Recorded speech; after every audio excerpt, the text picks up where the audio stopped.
beloved Boss Mike Cervera.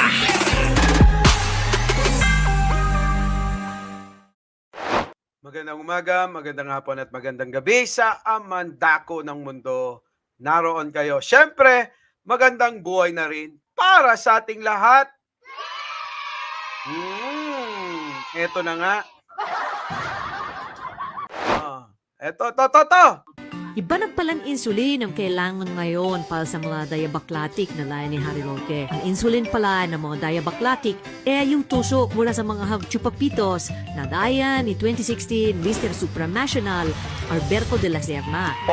Mainit na yun ang usapin tungkol sa mga narecover na dokumento mula sa ni-raid na illegal pogo compound sa Pora, Pampanga na kung saan nakasaad dito ang October 2021 appointment ni De La Serna bilang executive assistant ni Roque na nooy nakatalaga bilang presidential spokesperson ng Duterte administration. Salary grade 20 agad ang pasweldo sa boylet ni Roque na umaabot sa 54,000 pesos in taxpayers' money na mas mataas pa ang sweldo kesa sa ating mga guro at mga nurse sa public hospitals. At siya po ay kinuha ko bilang isang IT, isang grupo po yan ng mga barkada na nag-handle po ng aking IT. No? Ang mahal naman pala ng taga-tusok ng insulin ni Roque. Saan kaya sinaksak ang insulin? Mukhang matindi ang insulin na gamit ni Roque dahil napapasayaw siya kahit basa na sa ihi ang kanyang salawal. May pa-Europe trip pang dalawa under the guise of an official conference para sa kapayapaan sa Ukraine. Ang palusot ni Roque, sinama raw niya si De La Serna bilang travel companion dahil siya'y diabetes, may coronary stent at acute spinal stenosis. Wow ho!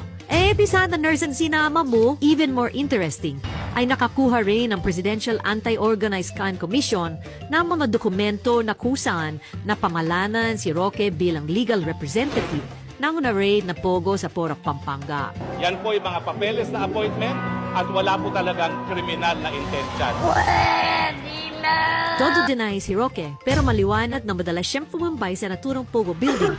Kaya naman doon nabawi ang mga official documents na may kinalaman sa kanyang chupapito na si Mr. Supranational at ganoon din ang kanyang pagiging legal representative. Sa totoo lang naman, wala raw kailangang universe kung kanino magpapasaksak ng insulin itong si Roque, pero kung pera ng kaumbayan ng kanyang nilunustay para sa kanyang kalandian, mali-mali yan. Tama! Di ba? Maling-mali yan, Roque. Di ba? Maling-mali talaga, mga boss. Anong connect? Eto kayo niyan. Bakit? Bakit ba? Pinalabas natin yan kasi si Roque nagwawala sa Canada. Eto, pasok. Ano ngayon ang kasagutan niya pag nakita na niya ang pulburon video? Ha! Deepfake yan. Well, Marcos Jr., meron pong authentication ang pulburon video, hindi AI, at ikaw talaga yan sa video na yan. Papayag pa kayo ng presidente ng Pilipinas, bangag! Papayag pa kayo ng presidente ng Pilipinas, adik! Ano na lang mangyayari sa reputasyon ng Pilipino sa buong mundo? Maglalakad kayo sa Vancouver. Oh, you're from the Philippines. Your president, Coke addict.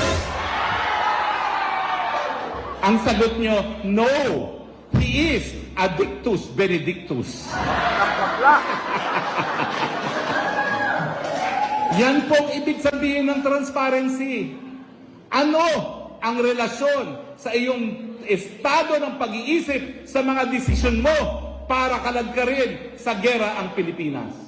Ano ang relasyon sa estado ng pag-iisip mo sa katotohanan na ang pagkagutom ngayon pinakamatindi sa kasaysayan ng Pilipinas sa ilalim ng Marcos Jr.? Sinungaling! Ano ang relasyon ng iyong estado ng pag-iisip sa katotohanan na ang piso ngayon pinakabagsak sa lahat ng currency sa buong daigdig at nandito ang economist na Dr. Bato na siya po magpapatunay na yan po nangyayari. Ang damay pa! Mamaya siguro bago Oh, mamaya ka na. Wala man lang daw nakapansin, nakaalam na nagpunta kayo diyan. Oh, eto na nga mga kababayan. Oh, ha? Alam nyo, yung nakita nyo kung paano manalumpati si Roque, no? Galit na galit, ano? Kasi, mga kababayan, desperado na. Desperado na si Roque na kailangan mapababa na si Pangulong Bongbong Marcos. Bakit? Kita nyo naman, di ba yung mga issue nila? Nanganganib yan. Dahil nga ngayon ay iniimbitahan na yan sa Senado. Oo, na kailangan niyang dumalo. Dadalo daw ewan natin. Oo, kung dadalo talaga. Maganda naman kung dumalo. Huwag niyang gayahin si Digong, si Kibuloy, di ba? At si Bato, na ayaw dumalo sa pagdinig sa Senado. Di ba? Oo. Eto si Roque. Alam nyo, ay nako, sige, hamayin na natin. Ano ngayon ang kasagutan niya pag nakita na niya ang pulburon video? Sa tagal ng panahon, dapat nyo pa nilabas yan. Kasi iisipin ng marami at halatado na, nako, Diyos ko po, baka hindi nila nalalaman o huli na sila sa balita na napakarami ng AI ngayon. Diba? Nagpakita nga sila, nakita ko Ang labo parang ayaw nilang ipakita. Baka mapansin no?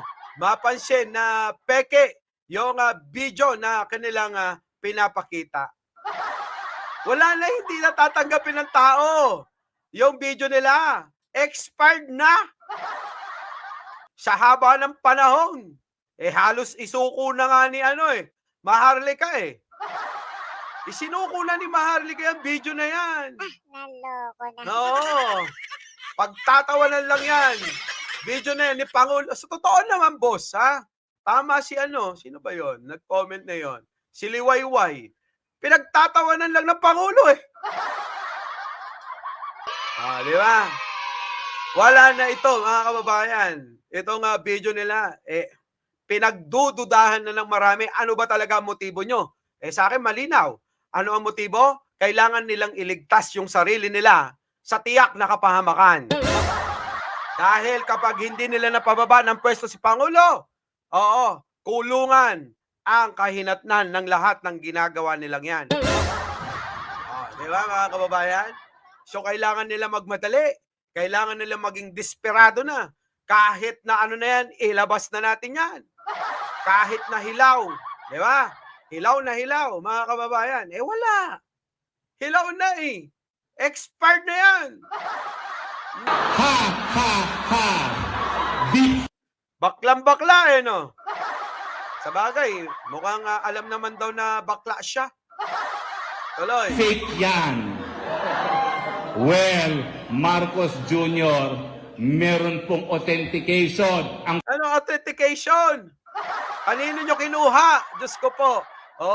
Lahat halos sila may kaso. Sabi ni kaya kailangan double time. Sabi ni Apo Lakay. Tama. Tata El, subukan niya nga pumunta dito sa Toronto. Oo. pulburon video, hindi AI. At ikaw talaga yan sa video na yan. Idiinan mo! Idiinan mo. Sabi mo, ikaw talaga yan. Baklang-bakla no? Di ba? Puro paninira lang. Yun na nga. Alam na ng tao na puro paninira, puro destabilisasyon sa ating bansa ang ginagawa ng grupo na ito. Kita nyo, ang pinagbibintangan nila ay isang matino, maayos. At hinahangaan sa buong mundo ngayon. Diba? Hinahangaan sa buong mundo ngayon si Pangulong Bongbong Marcos. Alam nyo ba na ang Amerika ngayon ay nagpahayag na kanilang gagabayan ang pagsusupply dyan sa mga kasundaluhan nating nagbabantay sa West Philippine Sea. Kita nyo? Ayaw ng mga yan. Bakit? Maka-China yung mga yan Diba? Walang problema sa usapin ng mga kaibigan nating mga Chinese. Wala naman silang kinalaman dyan. Dahil ang usapin na ito ay usapin ng bansa sa bansa, hindi mamamayan sa mamamayan. Diba? Huwag nating idadama yung mga nakikita nating mga Chinese dyan. Wala silang alam dyan. Ang alam lang ng mga yan, magtrabaho, di ba? Maris? Oh, mananagot talaga yan. Hindi pwedeng hindi managot yan. Mamaya, sige, tuloy muna natin to. Papayag pa kayo ng Presidente ng Pilipinas, adik! Grabe sila magmanipula ng isip. Mga kababayan, yung pagmamanipula nila ng isip, dalan-dala yung mga tao eh. Diba? Malupit. Oo, malupit sila manipula ng isipan ng mga taong nakikinig sa kanila. Eksperto nila yan. Ano na lang ang mangyayari sa reputasyon ng Pilipino sa buong mundo? Maglalakad kayo sa Vancouver. Oh, you're from the Philippines. Your president, coke addict. Ay, mali ka. Naglalakad ako sa Walk of Fame dyan sa may sa may LA. Nako, Diyos ko po, Pilipino, aba, ibang level. Oo, tuwang-tuwa. Ikaw lang siguro sasabihin, di ba? Ganon. Oo, pag nakita ka, naku, Roque, ikaw yung sangkot sa pogo. Pero kami na matitinong Pilipino, abay hinahangaan kami. Ha? Oo, mataas ang tingin. May moral kami sa ibang lahi. Pag pumupunta nga ako sa China, ay disundo ako ng mga ng mga incheck. Abay, hanga. Diba? Hanga yung mga incheck sa akin eh. Oo. Eh sa inyo kaya, hinihimod nyo na yung puwet nila, abay, mukhang tae pa rin ang tingin sa inyo. Ang sagot nyo, no. He is addictus benedictus. Alam nyo ba yan salita ng mga bakla yan. Addictus benedictus. Abay, baklang bakla. Oo, mga kababayan, baklang bakla. Wala na. Oo. Sabi ko nga sa inyo, desperado na eh. Oo. Plastic na tawa. Tignan nyo kung paano niya ito. Plastic na tawa. Yan Biglang simangot. Ay, naku, Roque. Wala ka na talaga. Tuloy. ang ibig sabihin ng transparency. Ano ang relasyon sa iyong estado ng pag-iisip sa mga desisyon mo para kalagkarin sa gera ang Pilipinas? Ayan na, papasok na naman yung gera. Sabi ko sa inyo, propaganda nila yan. Droga, gera, at bigas. Malupit no? Our beloved Boss Mike Cervera.